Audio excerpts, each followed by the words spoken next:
Bonjour, c'est la fête de Saint-Joseph. On se revoit dans quelques secondes.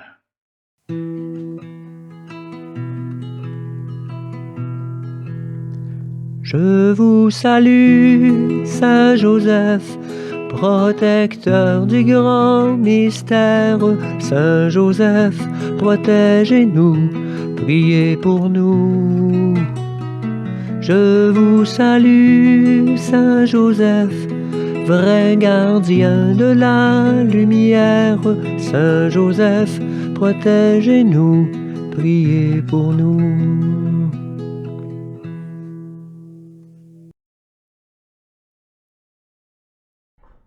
Bonjour à vous tous, paroissiennes et paroissiens de la paroisse Saint-Joseph de Chambly.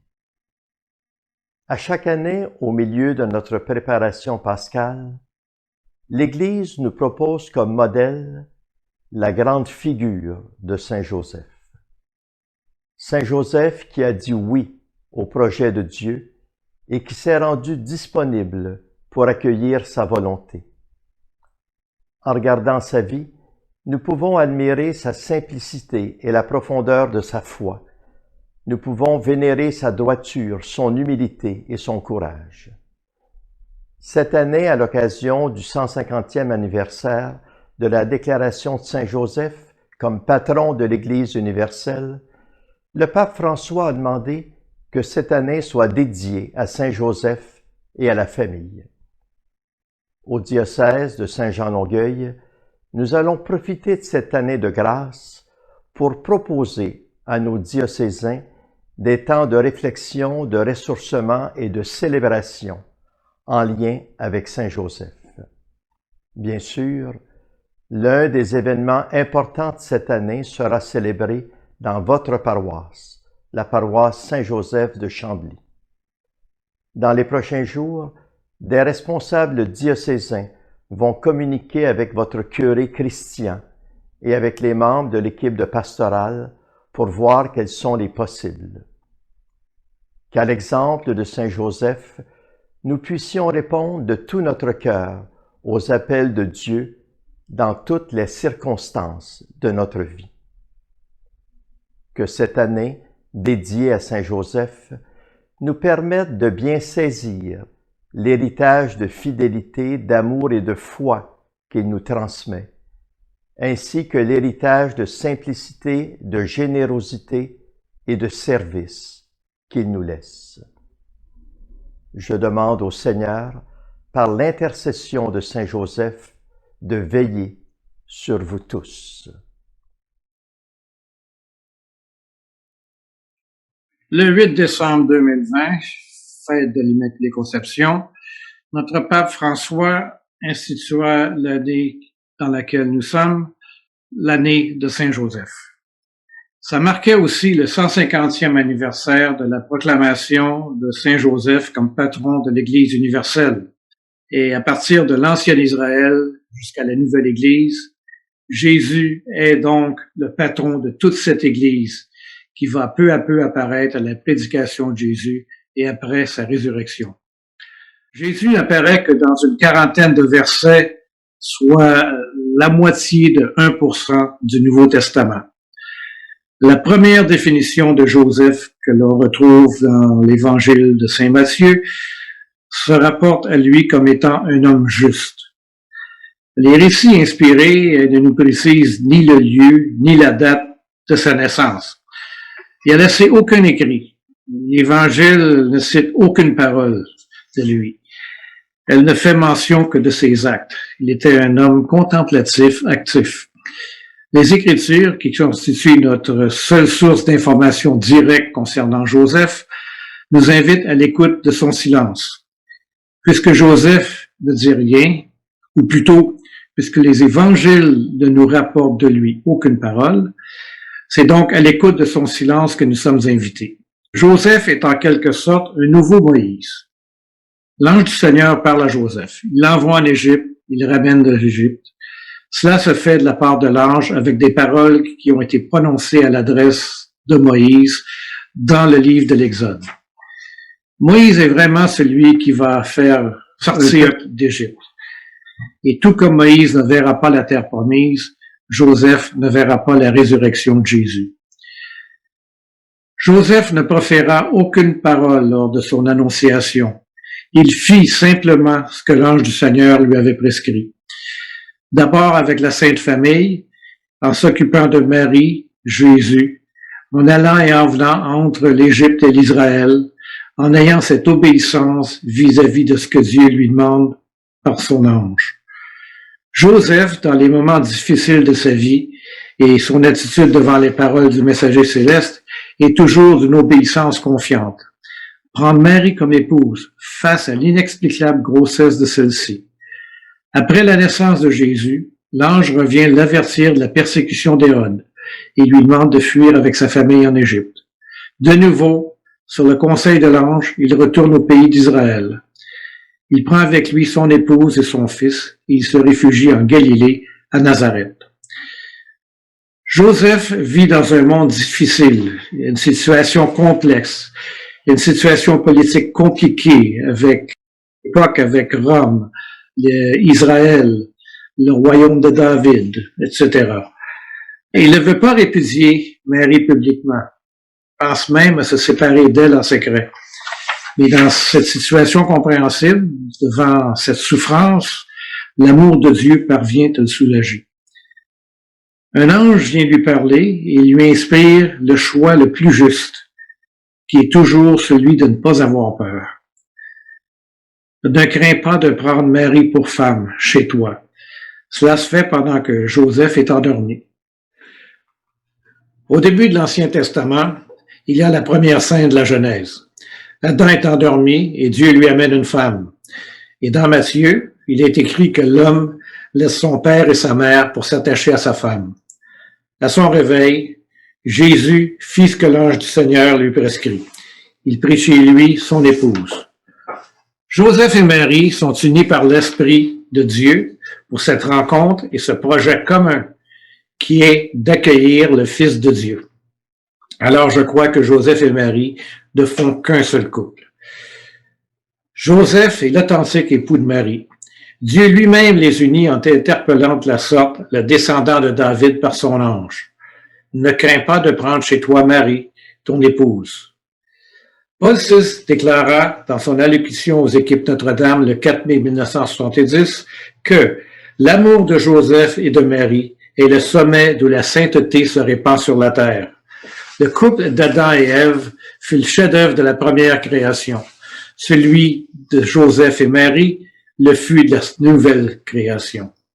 Mais outre le fait que le Talmud condamne sévèrement l'excessive différence d'âge entre les époux, un tel mariage ne remplira pas son rôle providentiel, à savoir de préserver aux yeux des hommes l'honneur et la dignité de Marie. Joseph n'était sans doute pas vieux quand il épousa Marie. Il était probablement un jeune homme dans la force de l'âge, qui formait avec Marie un couple d'apparence normale pour garder, cacher, protéger le secret de Dieu de tout mal et de toute curiosité. La tradition juive recommande en effet de se marier de bonne heure. À l'âge de 18 ans est préconisé, à condition que le futur époux et père soit capable de pourvoir aux besoins matériels de sa famille. Alors, on célébrait d'abord le mariage légal, le vrai mariage, et c'est seulement après un certain temps que l'époux faisait venir l'épouse chez lui. Joseph, obéissant à l'esprit, retrouvera précisément en lui la source de l'amour, de son amour sponsal d'homme, et cet amour fut plus grand que l'homme juste pouvait attendre sur la mesure de son cœur humain. Le Nouveau Testament compte 2 références au métier qu'occupait Joseph. Les 2 le définissent comme un tecton. Tecton a été interprété de diverses manières depuis l'époque du Nouveau Testament, notamment comme étant un charpentier ou un entrepreneur. D'autres sources plus tardives ont spécifié qu'il construisait des charrues et des jougs. Certains experts modernes remarquent que tecton pourrait aussi signifier un tailleur de pierre. Il est possible qu'il ait travaillé aussi bien le bois que la pierre. Joseph est le patron des travailleurs et on célèbre cette fête le 1er mai. Joseph n'est pas le père biologique de Jésus. Cela n'a pas été un obstacle à l'exercice de sa part de la fonction paternelle dans toute son étendue. Il n'y a pas de doute que Joseph a aimé Jésus avec toute la tendresse qu'un père a pour son propre fils. Tout ce que Joseph fait est pour protéger et éduquer ce mystérieux enfant, obéissant et sage, qui lui a été confié. Jean-Paul II affirme dans l'exhortation apostolique Redemptoris Custos du 15 août 1989 que Joseph avait la tâche d'élever, de vêtir, de lui apprendre la loi et un métier, conformément aux devoirs qui reviennent à un père. Ainsi, Joseph a appris la loi à Jésus, qui en fait est l'auteur de celle-ci. Jésus a appris à dire « Abba, Papa » en regardant Joseph. Joseph n'apparaît dans aucun des 4 évangiles dans la vie publique de Jésus, ni aux noces de Cana, ni au calvaire, ni à la résurrection. On peut en déduire qu'il est mort avant que Jésus ne commence cette prédication. Le grand âge de Joseph, dans une certaine iconographie ou dans la prétovangile de Jacques, est un langage symbolique qui veut signifier l'absence de relations charnelles entre les époux. Joseph est un homme discret, prophétique, juste, obéissant, contemplatif actif, un protecteur, un époux, un père.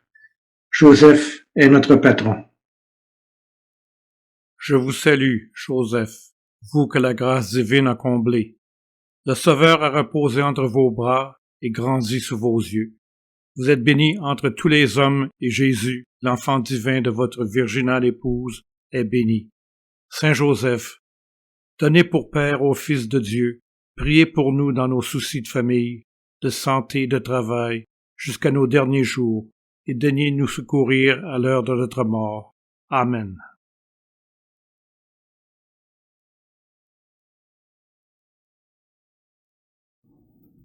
Salut à tous, je suis là pour partager un peu avec vous sur Saint Joseph et le lien avec la providence divine. Et c'est quoi la providence divine finalement? Je vous ai pris le catéchisme de l'Église qui nous dit dans le paragraphe 302, la création a sa bonté et sa perfection propre, mais n'est pas sortie tout achevée des mains du Créateur.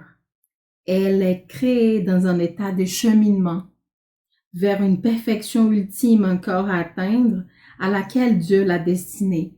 Nous appelons divine providence les dispositions par lesquelles Dieu conduit sa création vers cette perfection. Donc cette action de Dieu, elle est toujours là. Dieu a créé l'humanité, a créé le monde avec amour, mais cette création est toujours en train de se faire. Et on pourrait dire que Saint Joseph, justement, a été cible de cette providence divine. Mais comment il a été la cible de cette providence? Il a reçu la grâce de se laisser inspirer, conduire par la volonté de Dieu. Donc, même si ça a été pour lui un moment un peu difficile, des questionnements, des peurs qui sont arrivés, lui, il a fait confiance à cet amour, à ce Dieu qu'il connaît, qu'il connaissait et qu'il dit oui, oui Seigneur, j'accepte cette volonté dans ma vie. Et là aussi, on pourrait dire que Saint Joseph a été un instrument de la providence divine. Quand il a accueilli cette mission d'être le Père de Jésus, de protéger, d'être un mari dévoué à la Vierge Marie, il a reçu cette responsabilité avec amour par ses dons, mais aussi par sa force, ses efforts, son travail, son zèle. Donc, il a été co-responsable pour la famille de Nazareth. Là, on pourrait dire un peu dans ce sens qu'il a aidé le Seigneur.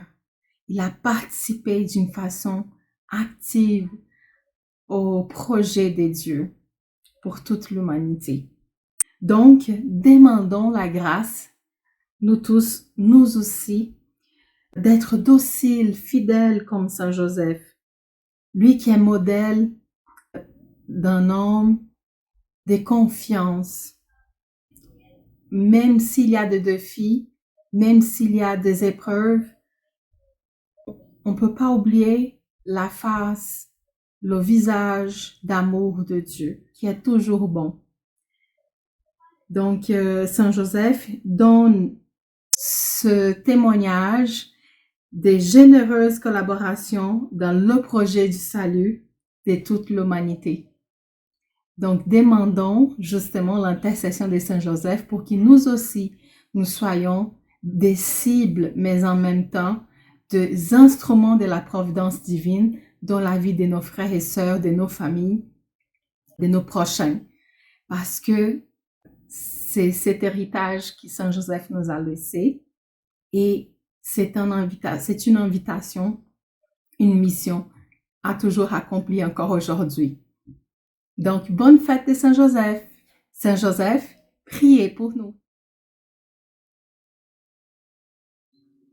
Je prends une minute pour vous livrer un témoignage au sujet de l'origine de ma dévotion à Saint Joseph.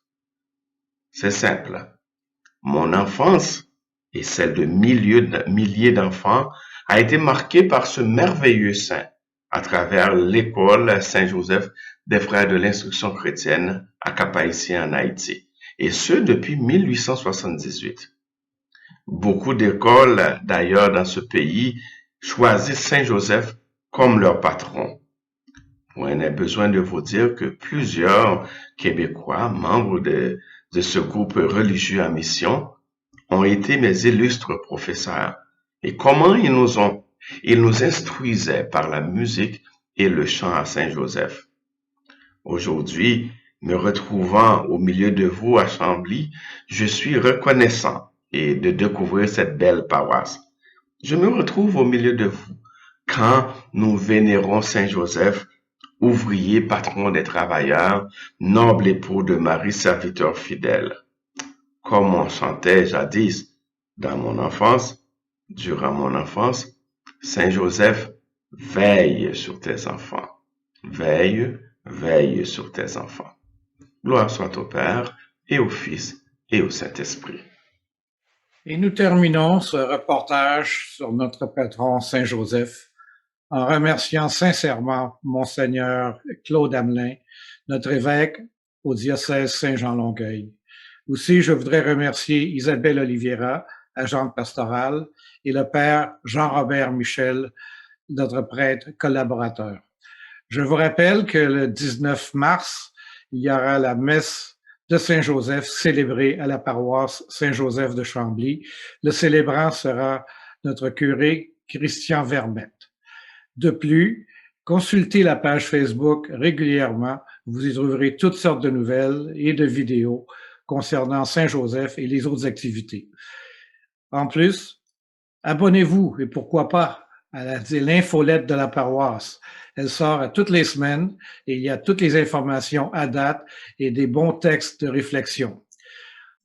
J'aimerais vous rappeler qu'il y aura tout au cours de l'année des événements célébrant la fête de Saint-Joseph en notre paroisse à Saint-Joseph de Chambly. Et pour conclure, écoutons ensemble une belle chanson interprétée par Denis Lebel. Je vous remercie et bonne journée.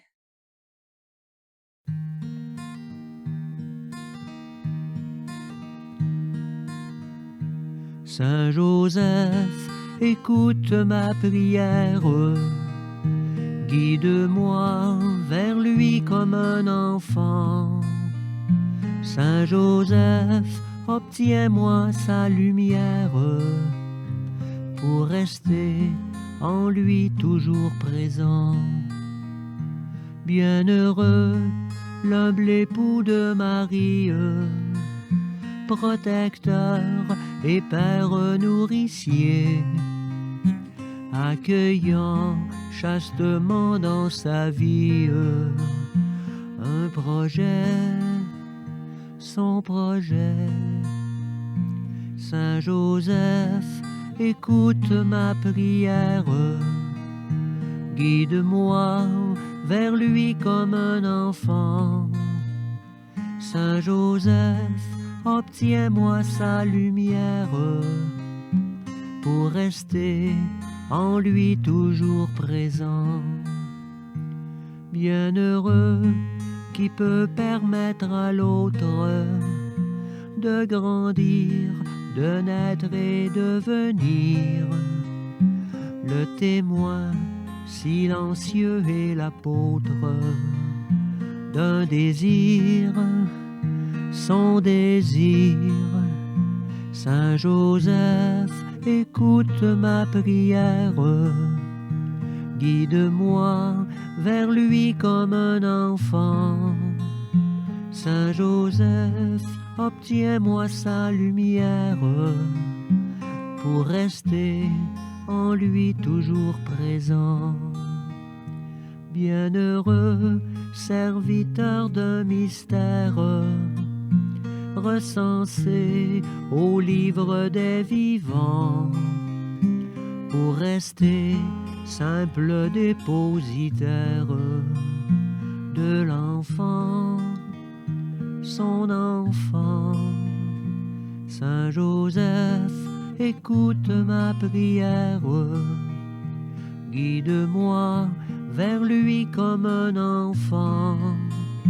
Saint Joseph, obtiens-moi sa lumière pour rester en lui toujours présent. Bienheureux qui vit à mains ouvertes et choisit la pureté du cœur pour permettre en soi la découverte du bonheur, son bonheur. Saint Joseph, écoute ma prière, guide-moi vers lui comme un enfant. Saint Joseph, obtiens-moi sa lumière pour rester en lui toujours présent.